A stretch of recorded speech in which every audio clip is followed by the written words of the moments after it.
ठीक है सर, जैसे हमने देखा कि पिछले साल बांग्लादेश से शेख हसीना जी का तख्ता पलट किया गया, तो उसमें अमेरिका का हाथ आया था कि अमेरिका के जो सीआईए है या डीप स्टेट है उसने ही कराया है।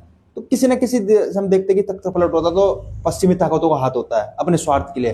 तो शेख हसीना जो है, शेख मुजीबुर रहमान जो वहाँ के वो थे, फाउंडिंग फादर थे बांग्लादेश के, उनकी बेटी है, जिन्होंने अच्छा। बांग्लादेश को आजाद कराने में इनका वो था 1971 में। उनकी अच्छा। बेटी है ये, तो एकदम खास राजनीतिक परिवार से ताल्लुक रखती है।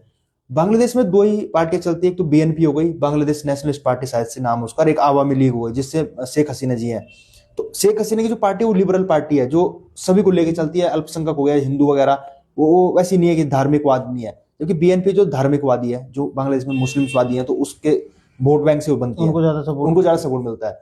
तो बांग्लादेश में शेख हसीना के खिलाफ काफी समय से विरोध चल ही रहा था, क्योंकि कुछ उनके अपने मुद्दे थे अनएम्प्लॉयमेंट वाला, लेकिन उसको फ्यूल किया जैसे हमने अभी नेपाल में देखा था। हाँ। तो वैसी यही चीजें भी बांग्लादेश में हुई कि भाई वहां को जो जैन जी था बांग्लादेश का, वो रोड पे आ गया था।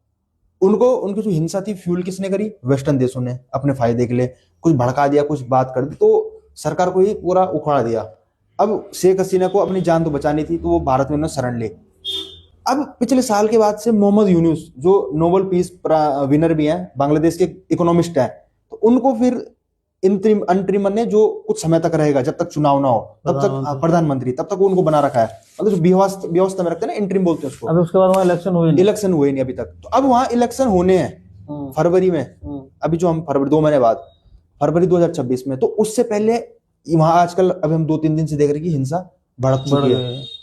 इस हिंसा के भड़कने का कारण यह है कि एक ओस्मान हादी नाम का एक एक्टिविस्ट था, जैन जी कोई यूथ था जो एक्टिविस्ट था, उसकी किसी अज्ञात हमलावरों ने हत्या कर दी ओस्मान हादी की।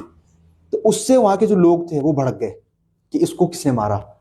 अब जो ओस्मान हादी था वो एंटी इंडिया जो कंटेंट डालता था यूट्यूब वगैरह में, एक्टिविस्ट था वो, तो भारत के खिलाफ काफी बोलता था, कहता था कि 7 सिस्टर जो स्टेट है अरुणाचल प्रदेश वाला, हम उसको बांग्लादेश से मिला देंगे। तो उसकी किसी ने हत्या कर दी।